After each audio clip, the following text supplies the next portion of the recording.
고린도전서 10장 31절 말씀은 바울이 고린도 성도들에게 우상 숭배와 우상의 제물을 먹는 그런 문제에 대해서 말하면서 결론적으로 한 말씀입니다. 이 주제를 강조하기 위해서 이 한 구절만 택했지만 사실 이 말씀을 잘 이해하려면 10장 전체를 이렇게 봐야 되는데요. 10장은 고린도전서 10장은 그 논리적인 흐름에 따라서 크게 세 부분으로 나뉘어집니다. 1절에서 13절까지가 첫 번째 단락이고요. 14절부터 22절까지가 두 번째 단락입니다. 그리고 22절부터 33절 혹은 11장 1절까지가 이 세 번째 단락에 해당을 합니다. 그러니까 이 말씀은 이 마지막 세 번째 단락에 해당되는 말씀입니다. 그 각 단락의 내용을 간단하게 살펴보면 이렇습니다. 먼저 첫 번째 단락에서 바울은 그 출애굽한 이스라엘 백성의 이제 첫 세대죠. 그러니까 첫 세대가 자신들이 원래 어떤 처지에서부터 구원을 받았는지 그 놀라운 구원의 은혜를 잊어버린 채로 광야에서 하나님을 시험하고 또 하나님을 원망하고 우상을 숭배하고 그렇게 음행을 일삼다가 약속의 땅에는 정작 들어가 보지도 못하고 그 광야 안에서 죽었던 그 이야기를 상기시킵니다. 바울은 그런 불순종과 또 그에 따른 심판의 역사를 본보기로, 그러니까 반면교사로 삼아야 된다라고 말을 하고 있습니다. 그런데 왜 하필 그 과거에 이 출애굽 세대들의 이야기를 바울이 했을까? 바울이 이 편지를 쓸 당시에 고린도 교회 안에는 거짓 교사들이 있었습니다. 그런데 이 사람들이 어떤 주장을 했냐면 한번 세례를 받고 성찬을 먹으면 그게 이제 완전히 구원을 받은 것이다. 그러니까 그 다음부터는 어떤 죄를 짓더라도 다 용서받고 심판을 받지 않는다. 이제 이런 주장을 했었습니다. 그러니까 요즘 시대로 따지면 이제 구원파랑 비슷한 어떤 그런 주장을 하는 것 같았습니다. 바울이 이런 주장에 대해서 과거에 그 놀라운 하나님의 구원을 경험하고 하나님의 백성으로 인정된 그런 이스라엘 백성들도 범죄했을 때는 하나님의 노하심을 받았는데 너희는 고린도 교인이니까 이제 이방인이었다가 복음을 듣고 영적인 이스라엘이 되었다고 하더라도 얼마든지 하나님께서 그 죄에 대한 어떤 그 진노하심을 이렇게 내리실 수 있다라는 것을 좀 기억을 해라라고 이제 경고를 하는 거죠. 이러한 논리는 구약에서 출애굽한 그 이스라엘 백성들이 곧 신약에서 구원받은 그리스도인을 모형적으로 예표하기 때문입니다. 이게 무슨 얘기냐? 그리스도인이 세례와 성찬을 받는 것처럼 이스라엘도 출애굽할 때 홍해를 통과했고 이제 세례를 의미하죠. 그리고 광야에서 하나님께서 주시는 만나와 생수를 먹었습니다. 이것이 성찬을 의미합니다. 그러나 그런 경험을 했음에도 불구하고 이스라엘은 하나님을 신뢰하지 않았고 불순종했기 때문에 결국 약속의 땅에 들어가 보지도 못하고 광야에서 다 죽었죠. 그러니 우리도 깨어서 넘어지지 않도록 조심해야 된다라는 것이 바울의 주장입니다. 이스라엘 백성들이 넘어졌다면 우리도 넘어질 수 있고 그들이 징계를 받았다면 우리도 징계를 받을 수 있기 때문이다라는 거죠. 생각을 해보겠습니다. 이스라엘 백성들이 홍해를 건너고 광야에서 만나를 먹었기 때문에 구원받은 것이 아니죠. 이 사람들이 노예로 살기 사실은 훨씬 오래 전부터 이미 하나님께서 그들을 구원하시기로 작정하시고 모세를 통해서 그들을 이끌어내신 겁니다. 홍해를 건넌 것은 그 구원의 시작일 뿐이고 광야에서 만나와 생수를 먹이신 것은 그들이 이미 하나님의 백성이라는 증거였습니다. 마찬가지로 우리가 구원받은 것도 세례나 성찬을 받았기 때문이 아니라 전적으로 우리의 구원을 그 믿음을 포함한 그 하나님의 은혜의 결과라는 말이죠. 따라서 하나님께서 당신의 백성에게 기대하시는 것은 구원을 받기 위한 어떤 조건이나 자격을 갖추는 것이 아니라 그렇게 할 수도 없고 내가 하나님의 은혜로 구원받은 자라는 그 자각을 가지고 그 하나님 나라의 백성이라는 정체성에 어울리는 삶을 살아가는 것이 하나님이 우리에게 기대하시는 것이죠. 순서를 기억해야 됩니다. 너희가 이렇게 살면 구원을 해주겠다라는 것이 아니라 너는 내가 자녀 삼으려고 구원한 자니까 이제부터 내 자녀답게 살라라는 것이 하나님의 뜻이라는 말이죠. 자, 이런 맥락에서 보면 하나님께서 우상 숭배를 가증스럽게 여기시고 또 우상을 섬기는 자들을 향해 진노하시는 것을 이해할 수가 있습니다. 그것은 하나님의 백성, 하나님의 자녀로서 어울리는 행동이 전혀 아니기 때문이죠. 아니 낳아주시고 길러주신 부모님을 앞에 두고 생판 모르는 사람한테 가가지고 내가 효도하겠다라고 이렇게 설치는 굉장히 엉뚱하고 황당한 일이 될 겁니다. 우리가 성찬을 통해서 그 주님의 살과 피에 참여함으로써 영적으로 그리스도와 연합하는 것처럼 우상의 이 제사에 참여하거나 혹은 그 제물을 먹는 행위는 우상과 영적으로 교제하고 연합한다라는 것을 의미하죠. 따라서 비록 우상이 실제로 존재하는 것은 아니지만, 그러니까 바울도 사실 이것을 알고 있었죠. 근데 그런 의미에서 어떤 우상이라는 형상 앞에 제사하고 그 앞에 제물을 바치는 행위는 하나님이 아닌 그 우상의 배후에 있는 어떤 그런 우상들을 통해서 사람들을 현혹시켜서 하나님께로부터 멀어지게 만드는 그런 마귀와 연합하는 것이 된다라고 말을 하고 있는 겁니다. 우리가 그리스 신화에서 보는 것처럼 그 당시에 이 다신교적인 그런 문화가 보편적이었던 그 당시 사람들에게 자유로운 어떤 그 권리 같은 게 있었는데 다양한 신들에게 제사할 수 있는 겁니다. 어느 특정한 한 신에게만 충성하는 것이 아니라 어떤 신에게든 가서 이렇게 제사를 할 수 있었죠. 로마 제국 같은 경우에는 그 다양한 지역에 흩어져 있던 심지어는 정복한 나라의 신들까지 이렇게 다 가져와서 자기들의 편의를 위해서, 그러니까 쉽게 편안하게 한 곳에서 예배하기 위해서 이게 모아두었죠. 그게 이제 판테온 같은 겁니다. 근데 그런 개방적인 종교 행위는 적어도 그리스도인들에게는 허용되지 않았습니다. 왜요? 하나님은 그런 것을 용납하실 만큼 우리를 덜 사랑하시지 않기 때문입니다. 하나님은 우리를 너무 사랑하시기 때문에 우리를 독차지하고 싶어 하시는 거죠. 그것이 사랑의 속성입니다. 우리도 마찬가지죠. 내가 사랑하는 어떤 사람이 있으면 그 사람을 내가 사랑하기 때문에 공유하는 사람은 없습니다. 이게 이제 이기적인 것이나 혹은 어떤 욕심을 부리는 것과는 다르죠. 왜냐하면 우리가 정말 사랑에 빠지게 되면 상대의 전부를 원하죠. 근데 그것을 요구하기 전에 사실은 내가 먼저 나의 전부를 그 상대에게 주기 때문에 그렇습니다.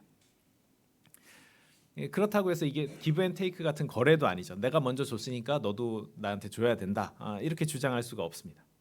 그렇지만 나의 전부를 줄 만큼 아끼고 사랑하는 상대에게 내가 기대하는 건 내가 너를 향하여서 품는 그 마음처럼 너도 나를 그렇게 대하고 그런 마음을 품어줬으면 좋겠다라는 그런 어떤 기대와 소망인 거죠. 하나님도 그러셨습니다. 그래서 우리에게 예수님을 보내주셨죠. 그리고 예수님은 그 자신의 생명을 우리에게 주셨습니다. 그런 예수님이시기 때문에 그분은 우리의 마음 전부를 원하신다라는 거죠. 그분은 우리 마음의 아주 작은 그 한 조각까지도 다른 우상들과 나누지 않으십니다.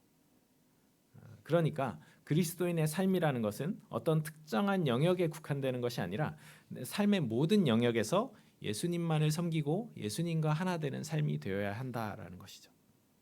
하나님은 우리의 온전한 전부를 얻기 전에는 결코 만족하시는 분이 아니시기 때문입니다. 이것이 중반부, 그러니까 두 번째 단락까지의 내용입니다. 그런데 재미있게도 바울이 이제 우상 숭배를 하지 말라라고 굉장히 강력하게 주의를 주고 경고를 했었는데 이 마지막 세 번째 단락에 와서는 마치 자기가 했던 말을 뒤집는 것 같은 어떤 그런 언급을 합니다. 바울은 시장에서 파는 음식은 그것이 우상의 제물로 쓰였는지 아닌지 따지지 말고 그냥 먹으라 그래요. 그러니까 이 당시 시장에서 파는 고기나 그런 식재료들 중에는 우상에게 제물로 바치고 남은 것들이 이렇게 포함되어 있었던 것 같아요. 그러니까 그리고 이제 이 오늘날의 어떤 독실한 그 무슬림들이 이렇게 뭐 할랄 음식 이런 거 찾는 것처럼 이 당시 고린도 교인들 중에도 내가 그리스도인이고 하나님을 믿는 사람이기 때문에 그런 우상에게 제물로 바쳐진 그런 음식 식재료를 먹지 않겠다. 그러니까 깨끗한 음식을 먹어야 된다라고 이렇게 그런 생각을 가진 사람들이 있었던 것 같습니다. 그리고 자기가 그런 생각을 할 뿐만 아니라 이제 그런 이야기를 교회에서 공공연하게 주장하면서 이게 하나의 논쟁거리가 되었던 것 같아요.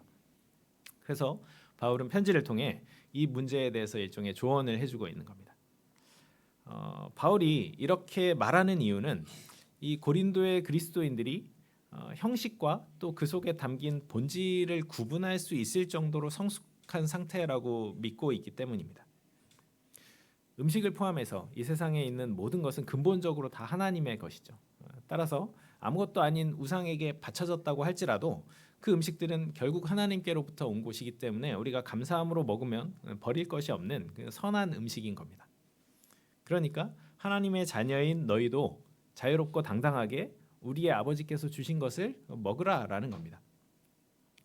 불신자랑 같이 식사를 할 때도 마찬가지입니다. 어차피 불신자는 그런 것에는 관심도 없을 테니까 지금 나를 위해서 이 사람이 호의를 베풀고 배려를 위해서 이렇게 음식을 장만해 줬다면 그게 제사 음식인지 아닌지 따지지 말고 그냥 그 사람에게 감사를 표하고 맛있게 먹으면 된다라는 겁니다.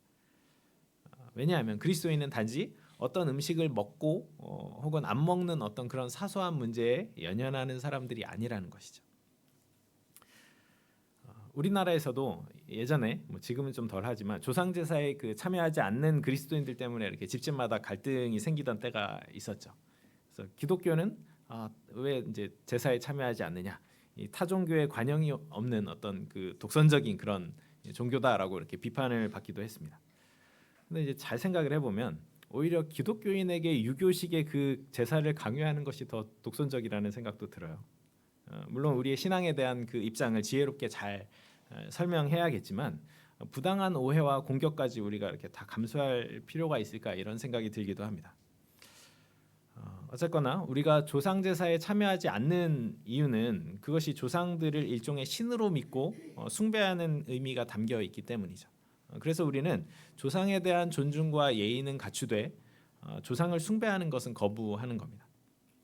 근데 그렇게 하다 보니까 이제 이 고린도 성도들처럼 제사를 드리면 제사 음식들이 남잖아요. 그러면 이제 그 제사상에 올렸던 음식을 먹는 것까지 이제 꺼려지는 사람들이 생겨나는 거죠.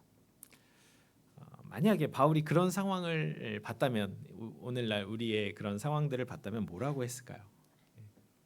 비슷한 말을 하지 않았을까 싶습니다. 음식에 따라서 우리가 더 거룩해지거나 덜 거룩해지지 않습니다. 이건 형식일 뿐이죠. 물론 이제 그렇다고 해서 형식이 중요하지 않다라는 말은 아닙니다. 형식이라는 것은 본질과 정신을 담는 일종의 그릇이기 때문이죠. 그래서 형식이 망가지거나 없어지면 그 본질과 정신이 온전히 유지되기가 어렵습니다. 그러나 우리가 본질과 정신을 놓친 채로 형식에만 얽매여 살아가는 것도 하나님의 뜻은 아닐 겁니다. 우리는 하나님의 자녀로 이 땅을 살아가며 그 신분에 어울리는 품격을 가지고 또 하나님께서 주신 선한 것들을 자유롭게 누리면서도 또 동시에 다른 사람들에 대한 예의와 배려도 잊지 않는 그런 수준 높은 교양인으로 살아야 됩니다. 어렵지만 그것이 하나님의 자녀로서의 명예이자 하나님께 영광이 되는 삶이기 때문입니다. 오늘날의 그리스도인들 중에는 하나님 나라 백성이라는 의식은 너무 강한데 일반 어떤 시민으로서의 어떤 준법 정신이나 이런 것들은 좀 없어 보이는 사람들도 있습니다. 근데 물론 이제 두 가치가 충돌될 때는 더 근본적인 것을 추구해야 되겠지만 그것이 아니라면 바람직한 그런 모습은 아닌 것 같습니다. 자, 그러면 바울은 왜 앞에서 우상 숭배에 대해서 그렇게 강하게 경고를 했을까요? 바울이 고린도의 그리스도인들에게 우상 숭배를 피하라고 앞에서 강조했던 이유는 우상 숭배가 보편적이었던 그 당시의 문화 속에서 그리스도인들이 분별 없이 거기에 이렇게 동참하지 않도록 하기 위한 일종의 주의를 주는 것이었습니다. 그러나 이제 그런 상황을 충분히 인식한 채로 하나님의 자녀라는 그 정체성을 확실히 가지고 있다면 우리는 여러 제한적인 상황에서도 참으로 자유를 누릴 수 있음이 드러나는 것이죠. 그런데 한 가지 더, 이 자유로움의 원리가 달라지는 경우가 있죠. 이제 그 앞부분을 보시면 누가 앞에 있는 음식이 재물이라고 알려주었을 때입니다. 그럴 때는 나의 신앙 양심에 거리끼는 것이 없더라도 그 알려준 사람을 위해서 그 알려준 사람의 양심을 위해서 먹지 말라라고 바울이 얘기해요. 또 말이 바뀝니다. 이 경우는 믿음이 연약해서 우상의 재물을 먹는 것에 양심의 가책을 느낄 수 있는 사람들을 위해서 내가 스스로 누릴 수 있는 그 자유를 절제하라라는 말이죠. 바울이 지금 자기가 앞에서 했던 얘기를 또 부정하는 건가요? 아니죠. 바울은 지금 그리스도인의 큰 원리, 어떤 삶의 원리를 말하고 있는 겁니다. 바울이 제시하는 그리스도인의 삶의 원리는 다른 사람의 유익을 구하는 삶입니다. 한마디로 표현하면 사랑의 원리, 섬김의 원리라고 부를 수 있을 겁니다. 바울은 우상이 아무것도 아니라는 것을 알았어요. 그래서 우상에게 바친 그 제물도 거리끼지 않고 자유롭게 먹을 수 있었어요. 그런데 만약에 어리고 연약한 그런 신앙을 가진 다른 동료 그리스도인이 바울이 우상에게 바쳤던 그 고기를 먹는 모습에 시험에 든다면, 그럴 것 같다면 바울은 그런 사람들을 위해서 나 평생 고기를 먹지 않겠다라고 앞부분에서 말하고 있습니다.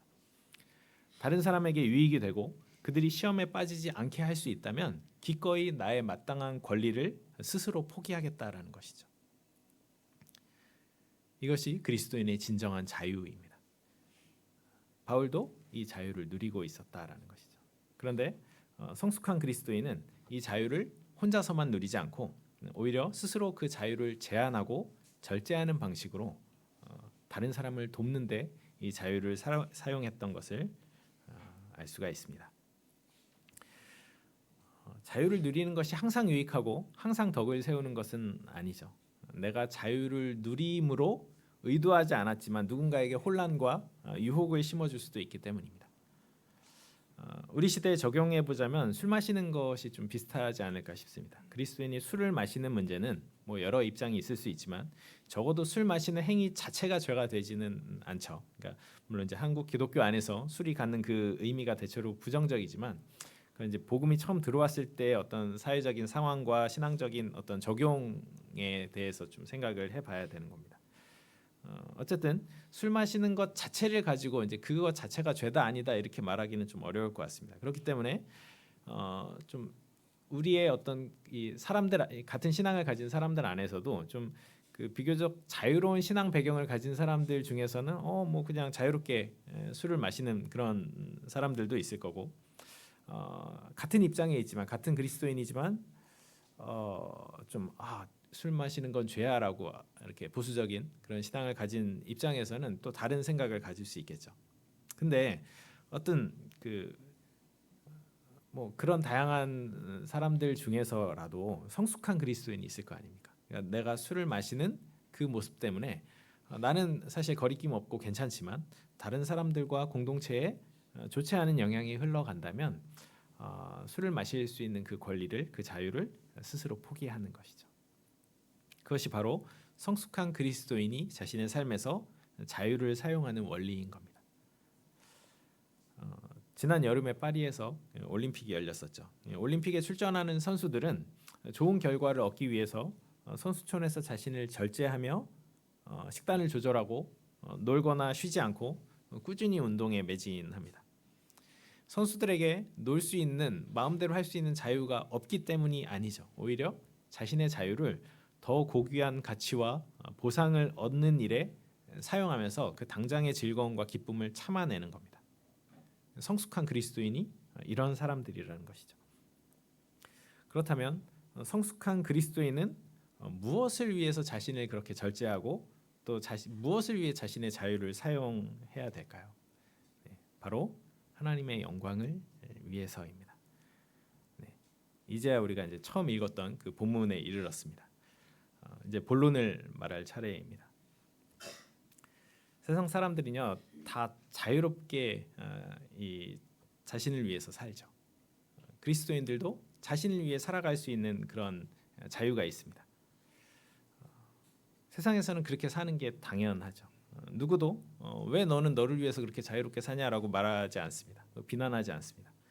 그런데 성숙한 그리스도인은 나와 내 삶의 주인이 내가 아니라 하나님이시고 그분이 나에게 생명을 주시고 이 세상에서 살게 하신 어떤 이유와 목적, 기대와 소망이 있다라는 걸 믿는 사람들이죠. 그런 사람은 더 이상 자신을 위해서 살지 않고 삶의 작은 일에서부터 큰 일까지 모든 일을 하나님과 그분의 영광을 위해서 삽니다. 바울이 고린도 성도들에게 권하는 그 삶의 방식은 때로는 자신의 자유와 권리를 포기하면서까지 하나님의 영광을 위해 사는 삶이었습니다. 바울 자신부터 복음과 다른 이들을 위해서 자신의 권리와 유익과 또 자유를 포기하는 그런 성숙한 신앙인의 모습을 보여주었죠. 그런데 바로 하나님의 아들로서의 권리를 포기하신 분이 있습니다. 고난받는 종의 길을 가시고 또 인류를 구원하신 그 예수님이죠. 바울이 사실 본받았던, 바울이 따랐던 삶은 바로 그 예수님의 삶이었습니다.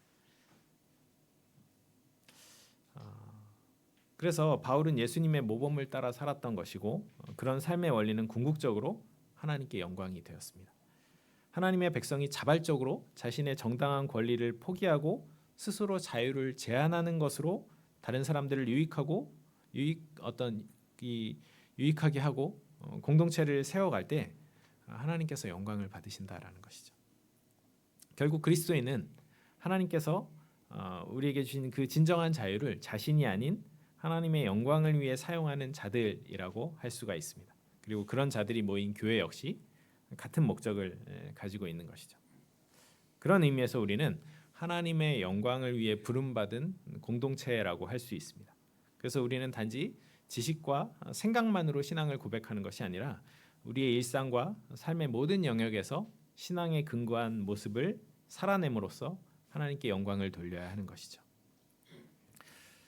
그런데 하나님의 영광은 우리가 뭐 어떻게 하느냐에 따라서 더 커지거나 줄어들지 않죠. 하나님 우리가 도와드리지 않아도 충분히 영광스러우신 분이십니다. 마치 태양이 태양으로 그냥 스스로 존재하는 것처럼. 그러면 우리가 어떻게 하나님께 영광을 돌릴 수 있을까요? 우리는 스스로 어떤 빛을 만들어낼 수 없습니다. 그런데 우리 안에 계신 그분의 빛을 드러낼 수는 있죠. 마치 거울이나 깨끗한 이 창문이 햇빛을 이렇게 반사하거나 통과해서 어두운 곳에 빛을 비추는 것처럼 그렇습니다. 우리의 삶의 모습과 행동으로 하나님의 영광을 반영하고 사람들 앞에 그분의 영광을 드러낼 수 있는 것이죠. 반대로 구름이 햇빛을 가릴 수 있는 것처럼 하나님 본연의 영광과 상관없이 우리의 행동으로 그 영광을 가릴 수도 있다라는 것을 기억하고 경계해야 할 겁니다. 그렇다면 하나님께 영광을 돌리는 구체적인 방법, 우리의 행동 액션 포인트는 뭘까요? 다양한 방법들이 있겠지만 가장 보편적인 두 가지가 있습니다. 첫 번째는 예배고 두 번째는 선교, 전도입니다. 먼저 우리는 예배로 하나님께 영광을 돌릴 수가 있습니다. 예배는 하나님께서 영광을 받으시는 가장 근본적이고 일반적인 방법이죠. 성경에는 하나님께서 예배하는 자들을 기뻐하시고 그들의 예배를 통해 영광을 받으신다라는 말씀이 수도 없이 나옵니다. 둘째로 우리가 열매를 맺을 때 하나님께서 영광을 받으신다라고 하십니다. 여기서 열매라는 것은 복음이 우리 삶에 심기고 자라서 드러나는 믿음의 결과라고 할 수가 있습니다. 복음이 한 사람의 마음에 심겼을 때 시간이 지나면서 성화가 진행이 되죠. 그것은 거룩하고 경건한 인격과 다른 이들을 섬기는 어떤 겸손한 태도, 그리고 나아가서 복음을 구체적인 형태로 보여주고 전하는 어떤 선한 영향력을 포함합니다. 이와 반대로 그리스도인의 삶의 모습 때문에 불신자들이 복음에 반감을 갖게 만든다면 그것만큼 하나님의 영광을 가리는 것이 없겠죠. 그래서 우리는 삶 전체를 통해서 오늘 본문에 나오는 것처럼 먹든지 마시든지 무엇을 하든지 하나님께 영광을 돌릴 수 있는 겁니다. 다르게 표현하면 우리는 먹고 마시고 무엇을 하든 그것으로 하나님께 예배하고 복음을 드러낼 수 있다라는 뜻입니다. 이것을 공동체적으로 표현하면 우리는 모이면 예배하고 흩어지면 선교하는 복음을 드러내는 그런 공동체라고 말할 수 있을 겁니다. 물론 이제 예배와 선교를 딱 잘라서 이렇게 분리시키기도 좀 어렵고 또 우리 삶이 예배와 선교로만 구성된 것은 아니죠. 예를 들어서 교제와 구제 같은 그런 요소들 우리가 이제 한우리교회의 어떤 표어들을 보면 이제 이 다양한 영역이 있잖아요. 그거 다 무시할 수 없습니다. 근데 이제 크게 봤을 때 이 두 가지 안에 이런 것들이 좀 집어넣을 수 있을 것 같아요. 우리가 예배 드리러 주일에 이 자리에 모이지만 예배만 드리지 않죠. 이렇게 같이 교제도 이 안에 포함할 수 있습니다. 선교 역시 이제 구제도 그 안에 이제 포함이 될 수 있는 것 같아요. 어쨌든 우리가 그리스도인이라는 정체성을 가진 이상 예배와 선교라는 것은 우리 삶에서 중요하게 붙잡아야 될 요소이고 활동이라고 할 수가 있습니다. 이런 그리스도인의 삶의 원칙을 한번 육하 원칙으로 설명을 해보겠습니다. 누가? 하나님의 백성이자 그리스도를 따르는 제자들이 우리를 이야기하는 거죠. 언제? 우리가 이 땅을 살아가는 평생 동안. 어디서? 우리의 일상, 삶의 자리에서. 무엇을? 예배와 선교를. 어떻게? 잘 평범하고 자연스럽게 막 각 잡고 막 이렇게 유별나게 하는 게 아니라 그냥 삶에서 우러나오도록. 왜? 그것이 하나님께 영광이 되기 때문이죠. CC 활동을 하다 보면 그 매년 여름 수련회 때마다 하는 이벤트가 있습니다. 이제 백문일답이라는 건데, 그러니까 어떤 질문을 해도 대답은 다 정해져 있습니다. 예수 그리스도. 그래서 우리 삶의 모든 문제와 어떤 고민에 대한 해결이자 이 해결책이 예수 그리스도라는 고백, 어떤 그 주님이라는 것을 고백하는 그런 일종의 퍼포먼스죠. 그러니까 뭐 김중곤 목사님 때부터 이제 시작을 해서 쭉 이어지고 있는데 이제 뭐 그런 식입니다. 이제 우리가 믿고 따라야 될 분은 누구십니까? 그러면 예수 그리스도 학생들이 이제 일어나는 거죠. 이제 물론 이제 사심을 담아서 막 이렇게 우리의 미래의 최고의 배우자를 주실 분은 누구십니까? 그러면 이제 목소리가 커집니다. 막 예수 그리스도 막. 근데 같은 의미에서 다른 의미의 대답을 할 수도 있습니다. 오늘 본문에 따르면 하나님의 영광을 위해. 한번 해볼까요? 제가 어떤 질문을 드리든지 여러분은 하나님의 영광을 위해라고 이렇게 대답을 하시면 됩니다. 일어나실 필요 없고 뭐 이렇게 손 이렇게 하실 필요 없습니다. 크게 하실 필요도 없습니다. 그냥 대답을 하시면 됩니다. 여러분 여기 왜 오셨습니까? 여러분 왜 예배를 드리십니까? 왜 다른 성도들을 사랑하고 섬기시나요? 왜 직장에서 일을 하십니까? 청년들은 왜 공부를 하나요? 우리는 왜 운동을 하고 체력 관리를 합니까? 왜 휴가를 떠나고 쉬나요? 왜 별로 안 좋아하는 사람이랑 같이 있나요? 왜 하기 싫은 일을 참고 하시나요? 아내분들 왜 남편들을 참아주십니까? 왜 자녀들을 돌보십니까? 소리가 점점 작아지죠. 남편분들 왜 아내에게 순종하십니까?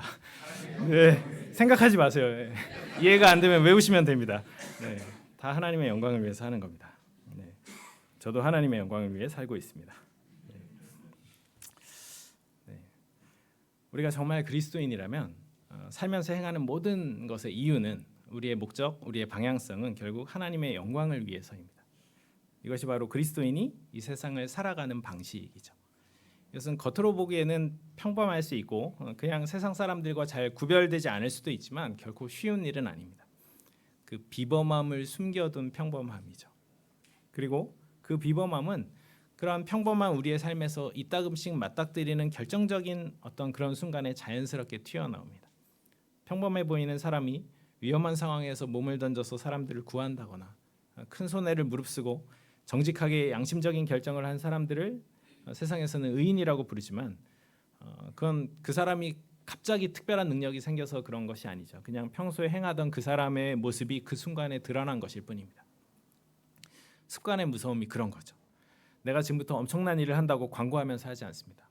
심호흡하고 기합 빡 주면서 하지도 않습니다. 그냥 일상에서 만나는 여러 상황에서 주님이 그때그때 주시는 그 마음과 생각으로 내가 최선이라 여겨지는 행동을 함으로써 하나님께 영광이 되는 삶을 살아가는 겁니다. 누군가에게 작은 친절을 베푼다거나 아무도 선뜻 나서지 않는 좀 번거롭지만 그렇지만 모두에게 도움이 되는 일을 한다거나 혹은 모두가 외면하는 옳지 않지만 그냥 암묵적으로 묵인하고 있는 그런 일들을 바로잡기 위해서 애쓰는 그런 일들이 그런 것입니다. 아무리 평범하고 사소해 보여도 우리의 행동을 통해서 하나님의 형상으로 지음받은 사람들이 도움을 받고 유익을 받게 된다면 하나님은 그것을 기뻐하시고 그것을 통해 영광을 받으신다라는 것이죠. 하나님은 자신의 형상으로 지으신 그 사람들이 서로에게 행한 선한 일을 자신에게 행한 것으로 간주해 주시죠.